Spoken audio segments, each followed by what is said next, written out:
चार लाइनों से शुरू करता हूँ। मुझे समझा रहे हैं मोहब्बत के मायने। सुनिए भाई, मुझे समझा रहे हैं मोहब्बत के मायने, बदन बदलते हैं जो महीने के महीने। ये मैं नहीं हूँ जो तुम देख रहे हो, मुझको देखने के तरसते थे मेरे घर के आईने। एक छोटी सी कविता सुनाता हूँ कि माँ मुझे एक बात बता, किस किस के हाथ कांप रहे थे जब मुझे वो मार रहे थे। क्या तेरा कलेजा नहीं पसीजा जब वो मेरे गले में फंदा डाल रहे थे। तू तो चीखी चिल्लाई होगी ना, तू तो चीखी चिल्लाई होगी ना, जब वो मेरी फटी आंखों को मूंद रहे होंगे। मेरी बाहर गिरी ज़बां को अंदर किसने डाला, मेरी बाहर गिरी ज़बां को किसने अंदर डाला, और जो लहू मेरी आंखों से मेरी छाती पर टपका वो किसने पहुंच डाला। माँ जब फंदा गले में सिकुड़ रहा था, अचानक मेरे पेट में दर्द हुआ था, वो जिंदा था। उस कच्चे मांस ने मुझे अंदर से जकड़ लिया था, और उसकी गर्दन तब टूटी जब मेरे पैरों को किसी ने पकड़ लिया था। उसका आधा टूटा हुआ हिस्सा मेरे पैरों के बीच से बाहर निकल गया, और उसका आधा हिस्सा मेरी कोख में दफन हो गया। एक कविता और सुनाता हूँ आप लोगों को। रात वो काली थी जब मैं इस दुनिया में आई थी, एक तेज चीख के बीच में मेरी नन्ही सी आवाज थी। माँ रो रही थी क्योंकि वो एक से दो हो रही थी। माँ ने नम आंखों से देखा, गर्म सांस लेते अपने कांपते होठों से मेरे माथे को चूमा।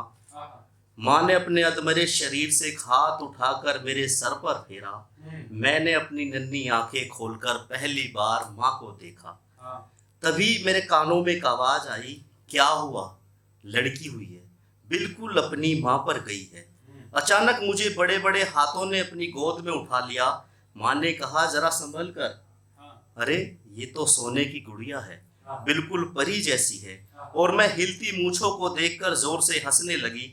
मेरे पापा की आंखें नम हो गई क्योंकि मेरी पहली हंसी मेरे पापा ने देखी। मैं कितनी खुश थी उन हाथों में, मानो पूरे संसार की ताकत हो मेरे पापा में। उस दिन भी मेरा हाथ उसके हाथ में था जिसको मैं अपना सब कुछ मान चुकी थी। उसका सांवला रंग कितना खिलता था, बड़ा भोला और मासूम दिखता था। उसकी आंखें बिल्कुल पापा जैसी थी, एकदम सच्ची। मगर जो आंखें मुझे देख रही थी, न उनमें प्यार था और न सम्मान।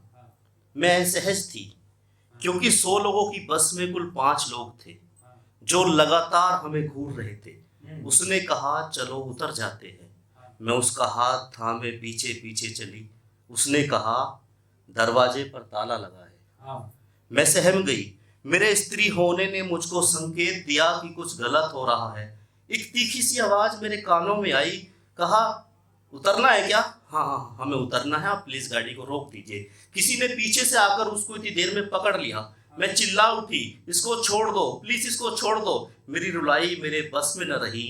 मेरी आवाज को सुनने वाला सीट के नीचे रस्सियों से बांधा जा रहा था।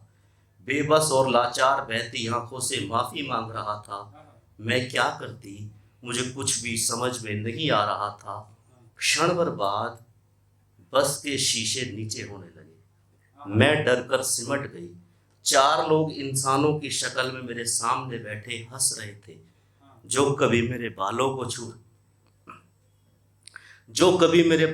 छू रहे थे, कभी मेरे चेहरे को और कभी मेरी छाती को।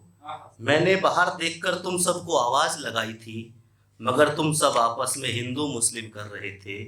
मगर मेरी आवाज उस बस में गूंजती रही। मेरी आवाज को जो सुन सकता था वो बेहोश पड़ा था।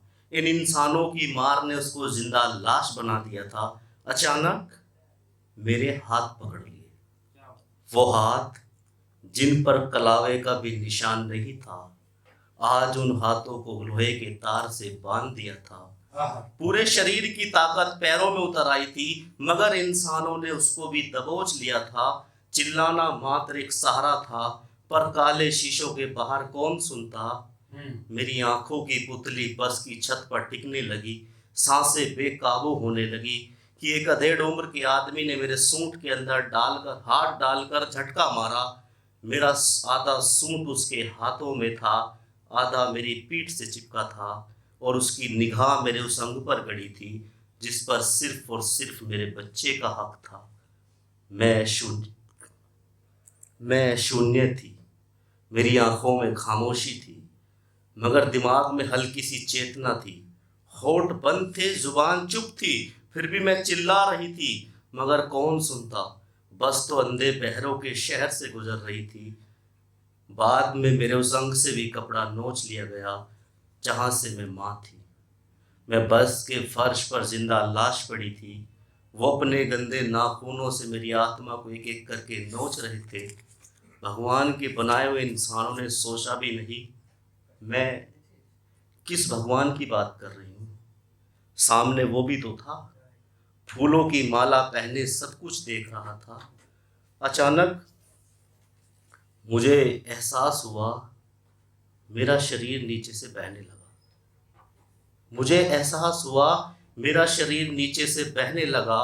मम्मी कसम, मैंने बहुत कोशिश की अपने दोनों हाथों को उठाकर जांघों के बीच दबा लूं, मगर लोहे का तार कलाई में अंदर तक धंस चुका था और मैं धीरे धीरे खुद को बहते देख रही थी। और वो पांचों इंसान अपने शरीर से मेरे खून के धब्बे पहुंच रहे थे, और मैं लाचार बेबस पड़ी तड़प रही थी और सोच रही थी, काश ये किसी के पापा होते, काश। बहुत शुक्रिया।